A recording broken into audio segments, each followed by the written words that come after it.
Hello viewers, this is Bruce Dean here, and I don't know how to start videos. So if you've been paying attention to my channel, then you know that lately I've been thinking about the MCU reboot that's rumored to happen after Secret Wars, and you know that my brain has been going wild with ideas on how to implement it. I know a lot of amazing YouTubers have made some excellent videos on the topic, and I recommend checking out Troyo Boyo 17 and Cape and Cow Cafe after you're done with my videos. So far, I have made a video about the MCU rebooted universe as a whole, a video about Spider-Man's side of the MCU reboot, and a video about the X-Men's side of the MCU reboot.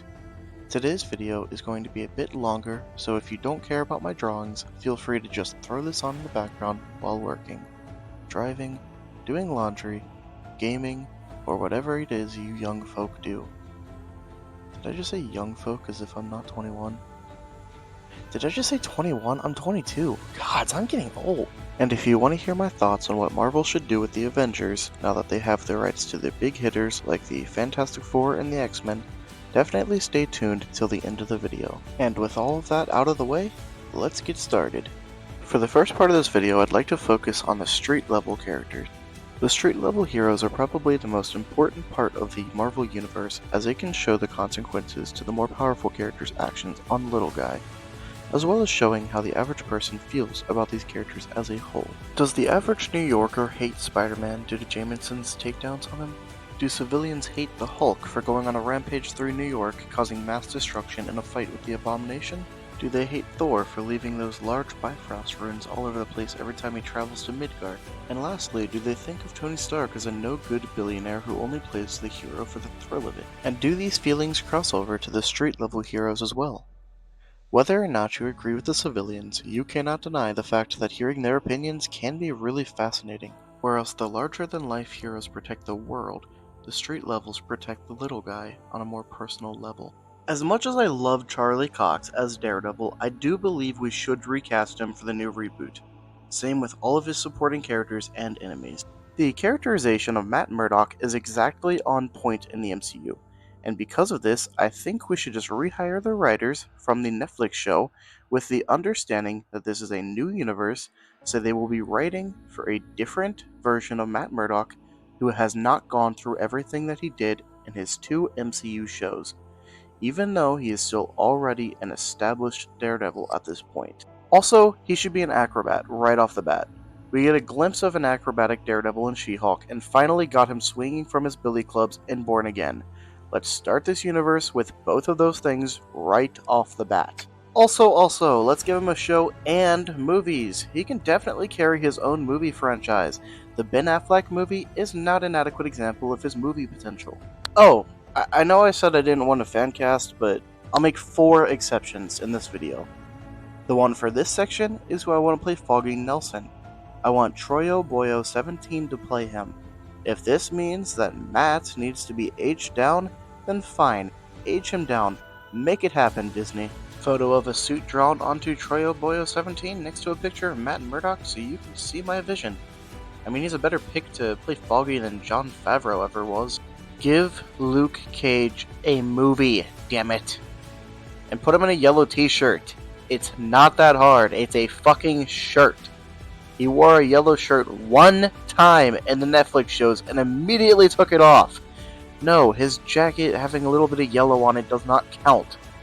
Also, recast him. Mike Coulter did a great job, but we're recasting basically everyone for this reboot.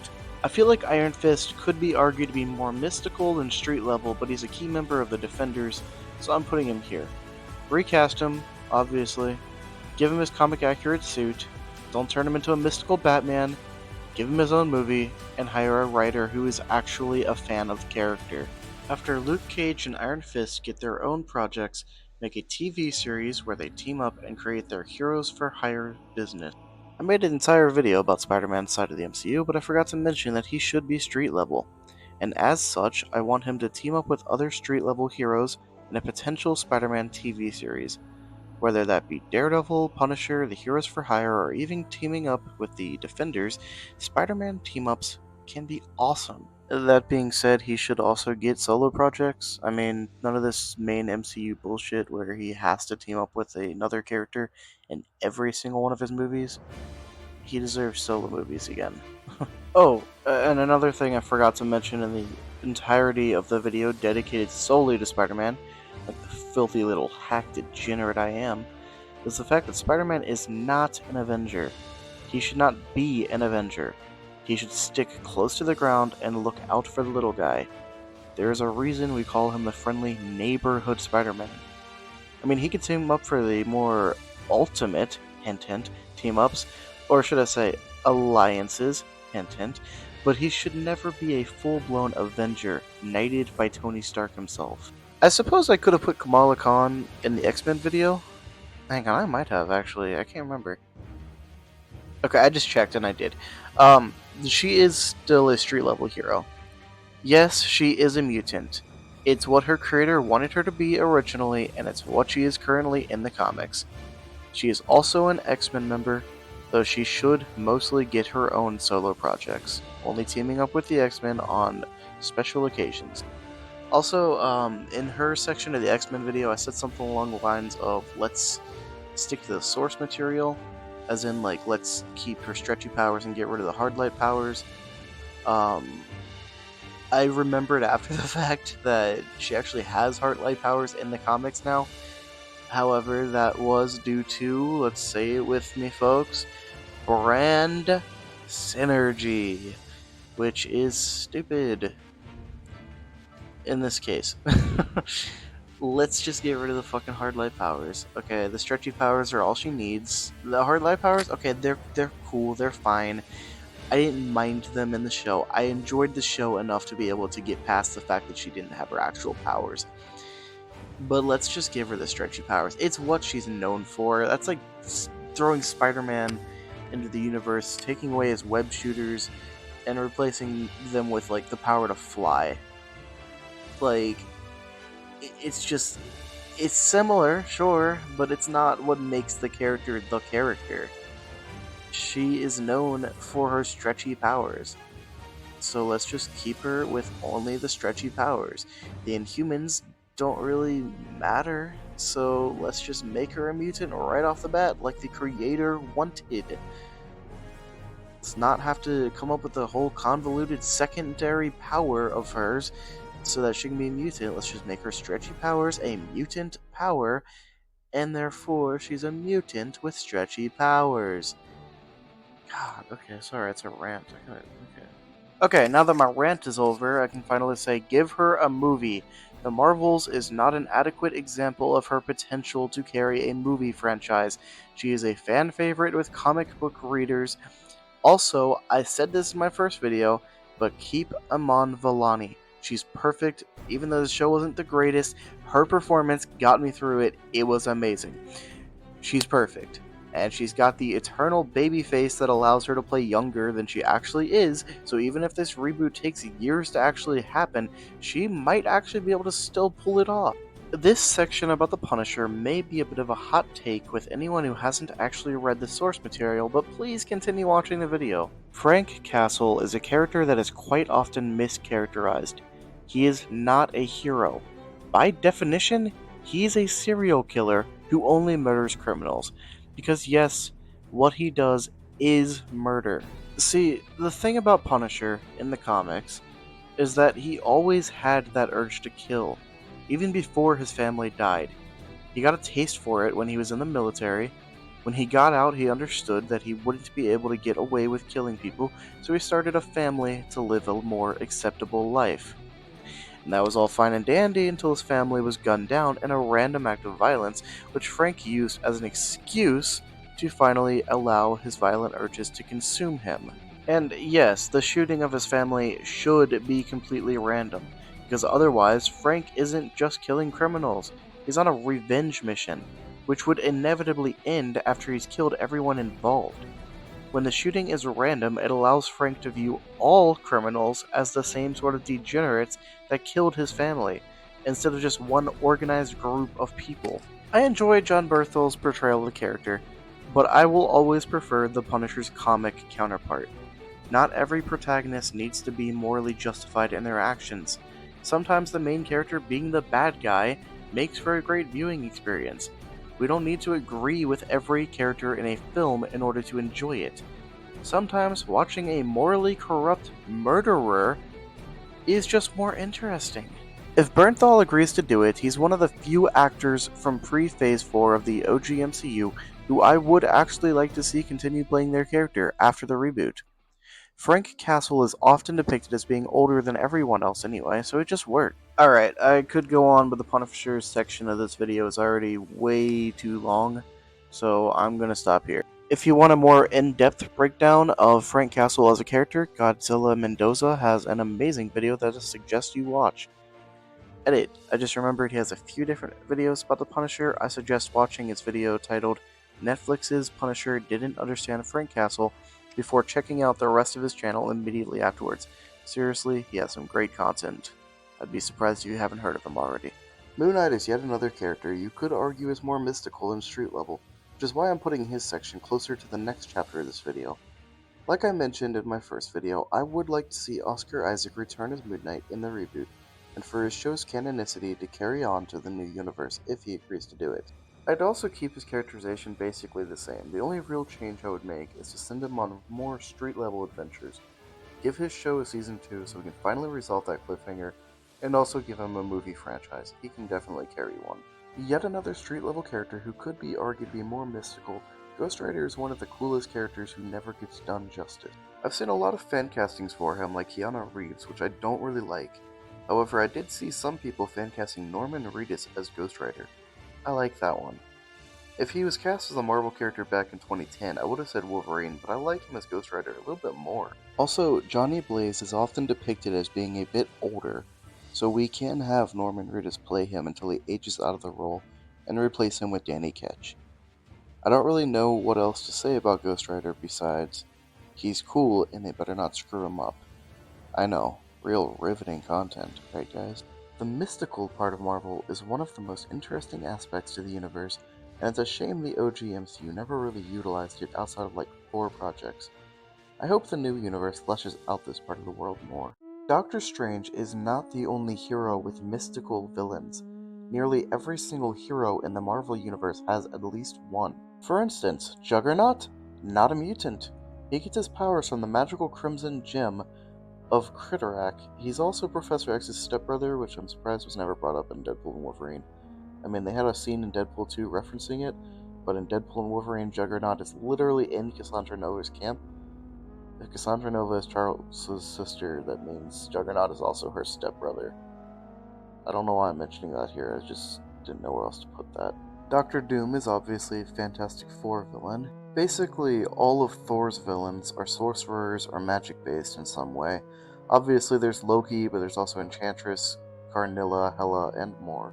Doctor Strange is one of the few mystical characters given any attention in the MCU, and even he didn't get the attention he deserved. Only getting one good solo movie, although I will say his fight scenes always slap. Funnily enough, he is also one of the only characters pre-Phase 4 who doesn't necessarily need to be recast. Stephen Strange is also often depicted as being older than other heroes, so him starting off older can actually work. And we need to give him more projects than the OG MCU did, and a TV show. Imagine a TV show where we see Doctor Strange go on episodic adventures to defend the planet from various mystical threats. Fun fact, while he does sometimes team up with other heroes, he is not actually an Avenger in the comic. Mephisto is awesome. It's a good thing Marvel knows better than to wait over a decade to put him in a project, and it's a really good thing that Marvel knows better than to tease him in several peak shows, only to put him in one of the mid shows that nobody actually watches. It's a really good thing nothing like that would ever happen. Okay, in all seriousness, Marvel, please don't do this shit again. He should be in multiple projects. He's one of those characters who you could literally pit against any character and still come up with a really great story. Put him in at least one of the episodes of the Doctor Strange show, and obviously a Ghost Rider project. I almost didn't put Scarlet Witch here because she is a mutant, but I decided to put it in here anyway since her mutant ability is control over reality warping magic. I already talked about her briefly in the X-Men video, so the only things that I'll really say here is don't kill her twin in her first project, and decide if you want her to be a hero or a villain. I'm so tired of the OG MCU giving her redemption arcs only to turn evil again. Like, seriously, she started off as a villain in Age of Ultron, then joined the Avengers in that same movie, then in WandaVision she imprisoned a town, then freed the town in an act of redemption. Then in the very next movie was immediately a villain again that sacrificed herself in yet another act of redemption at the end of that very same movie. Just make up your mind about what you want her to do. Stop making her jump back and forth between evil witch trying to murder children and a blood sacrifice and a moral hero. Doctor Doom. Recast. Obviously. Even if Robert Downey Jr. does do a good job in Doomsday, he's still like 60. Plus, Victor Von Doom is Romanian, so maybe we can cast a Romanian actor. Also, while Doctor Doom is a villain that often goes up against many different heroes, he should be first and foremost a Fantastic Four villain, specifically Reed Richards' arch-rival. Saying that Doctor Doom is a cosmic level threat because he once got the Beyonders' superpowers is like saying that Norman Osborn is an Avengers level threat because he once created the Dark Avengers. He's still an arch rival to a main character. He doesn't need to go up against the entire universe. He is the ruling dictator of the fictional European country Latveria, and while he is a villain, the people living under his rule are often depicted as being some of the happiest people in any country. He is a genius scientist and sorcerer who uses insane technology and powerful magic to become one of the most OP characters in all of Marvel. He is still a Fantastic Four villain. While I enjoyed Shang-Chi, one thing that kind of bugged me is the fact that it made the Mandarin a martial artist instead of a sorcerer. That, along with the fact that he's Iron Man's arch-enemy and never once actually meets him in the MCU, really rubbed me the wrong way. The 10 rings are rings, not bracelets, and the Mandarin is a sorcerer, not just a martial artist. And the 10 rings are not mere projectiles. In the comics, each of the 10 rings have their own names and do their own unique thing.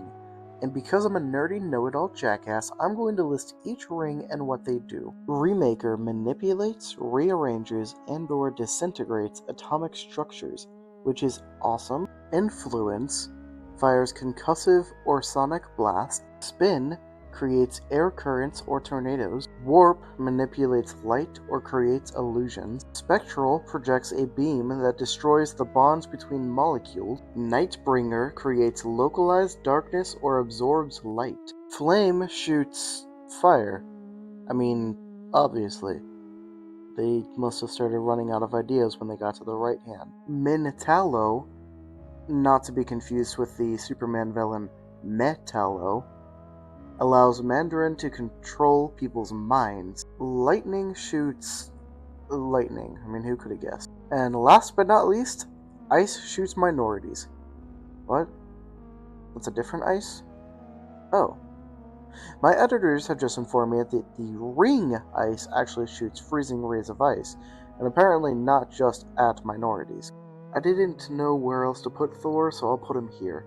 One thing you need to know about me is that I love mythology. And Thor obviously comes from Norse mythology. Because of this, I love Thor. My main gripe is that the Thor movies have not really done him justice. The first one was peak, it still holds up as easily one of my top 10 MCU movies. Hot take? I don't know or care. But after that movie, it just went downward. I enjoyed Ragnarok, but that's literally just because I enjoyed its depiction of the Hulk as a character outside of Bruce Banner. I want Thor's movies to be more like the first one. They should feel mythological. They should focus more on the Asgardians and give them all personalities. Lady Sif and the Warriors 3 are awesome. Show them the respect they deserve. Don't kill them all off like a bunch of chumps in one fight. Bring back the deep, philosophical Thor whose presence draws attention whenever he's in the room.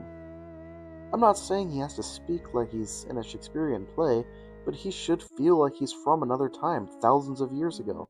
In the source material, S.H.I.E.L.D. and its director, Nick Fury, are a lot more morally questionable, much like their DC counterpart, Argus and Amanda Waller. Speaking of Nick Fury, I saw a fan cast Jeffrey Dean Morgan as him. I can definitely see it. We got a taste of Nick Fury's moral ambiguity in early projects like the Avengers with the scene with Agent Coulson's trading cards, and The Winter Soldier when he seemingly defended fascism to Cap. But it is cranked up to 100 in the source material, where he lies to everybody about everything. which is why nobody trusts him in the comics. He is not the Avengers' friend. They consider him extremely untrustworthy. Secret War, not to be confused with a very similar comic run by the name Secret Wars, with an S, was when Nick Fury, against the wishes of the US government, assembled a group of heroes containing Spider-Man, Captain America, Wolverine, and more to invade the country of Latveria to stage a coup against the Prime Minister at the time, Lucia von Bardis, who was funded by Doctor Doom before erasing the minds of every hero he sent in, hence the title Secret War, so they wouldn't remember anything that happened. In Secret Warriors, starting to sense a theme here, Nick Fury discovered that he did not actually run S.H.I.E.L.D., but that it was instead secretly run by Hydra, like in the MCU's Winter Soldier. Instead of reaching out to any actual heroes, he creates a new team of young, untested, superpowered people, effectively using them as a pawn in his war against Hydra. I'll be honest, I really only brought up S.H.I.E.L.D. as an excuse to mention Nick Fury's moral ambiguity and the Jeffrey Dean Morgan fancast. Seriously, if you only know him from The Walking Dead, check him out in other things. The Boys is where I really fell in love with this fancast. Here, I'll draw Nick Fury's body and add Jeffrey Dean Morgan's head over it with an eye patch, so you can see the vision. See? Doesn't that look cool? That's right. No, like, really though? After looking at this photo for so long, I don't even recognize JDM. All I see is Nick Fury. I'ma just let you sit with this image for a few more seconds. Please don't click away. Don't leave me alone with the demons. The Hulk was one of the big three of Marvel before the MCU. It was the Hulk, Wolverine, and Spider-Man. I know Universal has the rights to the Hulk, and that's why there hasn't been a Hulk movie since Phase 1 of the MCU.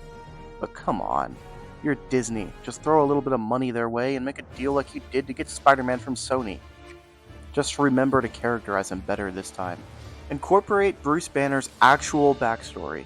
You know, the one where his abusive father killed his mother, leading to Bruce creating a secondary personality called the Hulk, which then gets amplified by gamma radiation during a freak accident. That backstory? I can't express how much it annoyed me when Smart Hulk was confused on why She-Hulk didn't have a second personality when she transformed. Like, he should know why. He has DID. She does not. It should be pretty obvious to him. Then flesh out the Hulk as a character and Bruce as a character, similar to how Ragnarok did for a few minutes, or even better, how Earth's Mightiest Heroes did for its entire show run. For some reason, I keep seeing people say we should sideline the Avengers in exchange for the X-Men and Fantastic Four. I don't get that. We can showcase all three of them as equals. My pitch is this: have the three main heads of the new MCU of the MCM. The Avengers, which would be preceded with the Marvel logo but recolored to silver and black, like this. The Fantastic Four, which would be preceded by the Marvel logo but recolored to blue and white, like this. And finally, the X-Men, which would be preceded by the Marvel logo but recolored to blue and yellow, like this. Projects with Avengers-related characters would be preceded by the Avengers recolored logo. Projects where any of the Fantastic Four members make a large impact on the story will be preceded by the Fantastic Four recolored logo, and X-Men/Mutant related projects will be preceded by the X-Men recolored logo, and almost every other project will be preceded by the general red and white logo. The Avengers title should no longer be used as a way to bring all of the heroes together. Most characters in the Avengers movies aren't actually even Avengers. The Avengers should consist of only characters who are actually Avengers in the comics. Characters who have teamed up with the Avengers on occasion do not count. The Avengers movies should no longer be these huge events that involve the entire universe. They should just be normal team-up movies where the Avengers face a threat the individual heroes could not stop on their own, similar to how the Fantastic Four or X-Men operate. As much as I love Infinity War and Endgame, they weren't really Avengers movies as much as they were just Marvel Universe movies. The new big events should be when one or more of the big teams come together for a universe-level threat, like Thanos or Galactus. The movie would be preceded by a new black and red logo, like this. And I propose that we give these events much cooler names. For instance, If it's a team up between two of the teams, it would be called Marvel's Alliance. And if it's a team up between all three big teams, it would be called Marvel's Ultimate Alliance. And with all of that being said, I guess that's that, and all is well. And on the seventh day, Bruce rested before he wept, for there were no new lands to conquer. I'd like to wish you all a good morning, good evening, or good night. I love you all platonically, except for one of you. You know who you are. Bye bye.